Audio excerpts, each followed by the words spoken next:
Olá, na videoaula de hoje o Jefferson Marques, o Anísio Menezes e o Dilmo Souza falam para a gente sobre trituração e armazenamento da parte aérea da mandioca.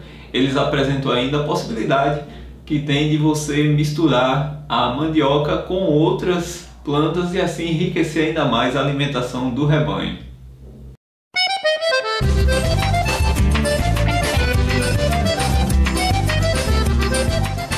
Bom pessoal, aqui a gente usa com essa silagem a gridicilha, que é essa aqui. E também a gente usa a leucena, que é essa parte aqui, ó. E usa também o andu junto. Usa o milho na fase de maduramento também, usa o milho, tritura também junto, faz a silagem junto e fica excelente.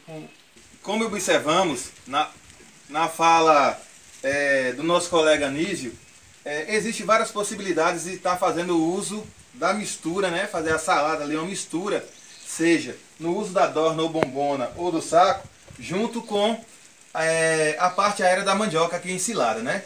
E uma das possibilidades que nós temos para estar fazendo um balanceamento é o próprio fubá de milho, que é o milho moído, né? O milho moído fino, que ao invés de estar usando os aditivos, nós podemos estar utilizando aqui o milho moído para estar aumentando a capacidade ali da fermentação do processo.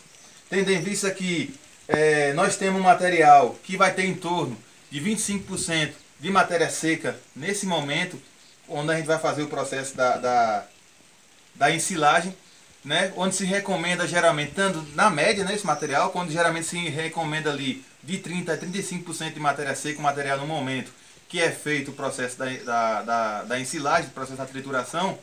E tendo em vista que aqui em muitas regiões, quando é um período mais chuvoso, um período que está mais úmido, geralmente a gente recomenda o pré-murchamento, que significa o quê? Que eu vou deixar o material de 12 a 48 horas antes de eu fazer o processo de trituração, porque ele se encontra ainda com um maior teor de umidade. Isso é muito utilizado para a questão do milho e muito utilizado para a questão dos capins também de corte. Então aqui não é necessário, no caso aqui não foi necessário, né, fazer esse processo junto. É um material que a gente está aqui fazendo o processo da ensilagem, mas ele pode aqui diretamente estar sendo utilizado no coxo para os animais, tendo em vista que tem um grande detalhe.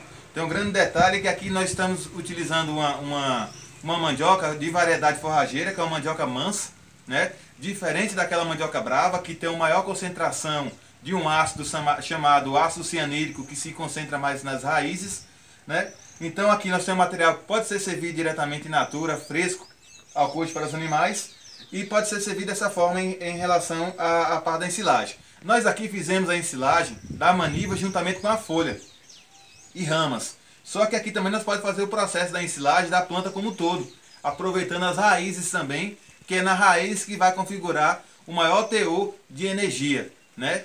Que nós temos aí o percentual de teor de energia da raiz, que vai variar do farelo a partir de 3.000 quilocalorias por quilo de alimento, ou até em outras frações acima de 50% de NDT, que é essa siglazinha que significa o processo ali da questão da energia dentro do material.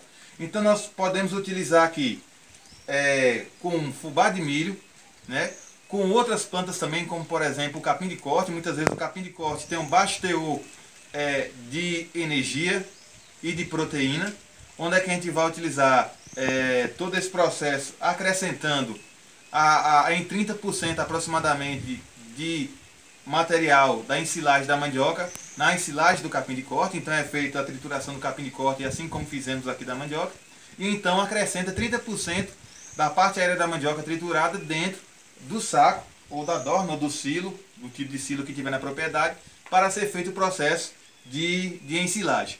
Isso em relação às dietas dos animais, que é a questão do balanceamento das ações, que os animais, assim como os seres humanos, têm a necessidade alimentar, de energia, de proteína, de gordura, dos minerais. Assim também acontece com os animais conforme a fase que ele for criado, tanto para aves, tanto para carneiros, tanto para bode ou para cordeiros, e assim vai, cada um tem a necessidade. Então no balanceamento da dieta, com base no peso do meu animal, eu vou poder, a partir disso, conhecendo as propriedades que eu tenho do material, fazer o processamento de algumas dietas aí, conforme eu ter meus materiais dentro da propriedade. Né? Então essa é uma das possibilidades que a gente tem a trazer dessas partes de mistura, de capim, da parte seca do fubá, e por isso tem essas possibilidades, assim como o agricultor trouxe, que aí o próximo passo agora é fazer o processo do enchimento, né? Como o nosso colega Dilma comentou, é um processo que tem ausência mínima de ar dentro do material. Então agora o próximo passo é a gente fazer o processo aqui do enchimento dos sacos, que a gente vai estar explicando um pouco desse processo e a quantidade ali de camada que vai haver para nós fazer a compactação. Pronto, turma. Como podemos observar, o enchimento do saco, né, é feito, nós estamos observando 2 operadores, então é feito o enchimento, né, de forma processual ali, e aproximadamente numa camada, a cada 20 centímetros de camada do material, é feita uma apilação, que é a compactação desse material, para ir fazendo a questão da retirada do ar desse material, né. Como nós já observamos, é um material que vai ficar estocado aproximadamente por 28 a 30 dias, né, para ser feito o uso, a depender da demanda do criador, a depender da demanda da propriedade de seus animais e época do ano, né. Geralmente é um estoque bastante interessante, assim como a fenação. A ensilagem é uma forma de estocar a alimentação em períodos de abundância de chuva, em períodos que as épocas estão mais verdes, né, que possibilita maior volume de precipitação, para que em épocas mais carentes de chuvas, em épocas de estiagem, possa ser feito o uso desse material para raçoar os animais, que são épocas mais críticas do ano, né, que aí o agricultor, o criador, vai deixar, né, de ir com tanta frequência na casa lá de ração para estar comprando insumo externo, sendo que ele pode fazer dentro da sua propriedade essa confecção da ensilagem a partir desse material disponível na propriedade, e aí ele ter uma sustentação dos seus animais, né? Ter uma segurança alimentar dos seus animais nesse período de maior escassez de chuva e de menor oferta, né? De menor oferta de ração, tanto para os animais criados na caatinga, né? Que possibilita também ter uma forma de arraçoar os animais, algumas folhas quando caem, outras folhas ainda verdes ali na planta, mas esse processo de armazenamento é muito interessante, né? Como nós podemos observar, esse saco vai ter uma capacidade de até 30 quilos, né, de 30 a 35 quilos de armazenamento. Então, numa operação aqui, como nós iniciamos no início do vídeo, foi uma operação de 20 minutos, onde vai possibilitar aí fazer vários sacos de ensilagem. Depois a gente vai mostrar posteriormente a forma de armazenamento e os cuidados a serem adotados nesse processo final lá de armazenamento desse material. Estamos finalizando aqui, né, o fechamento do saco de silagem. Então, esse fechamento, essa vedação pode ser feita utilizando simplesmente uma borracha oriunda de câmeras de ar, ou de bicicleta, ou de moto, ou de carro. O ideal é que seja uma câmera bem resistente. Então, é dado ali várias voltas a fim de vedar a boca desse saco. Então o agricultor está fazendo esse processo em prática de como ocorre o fechamento do saco de silagem.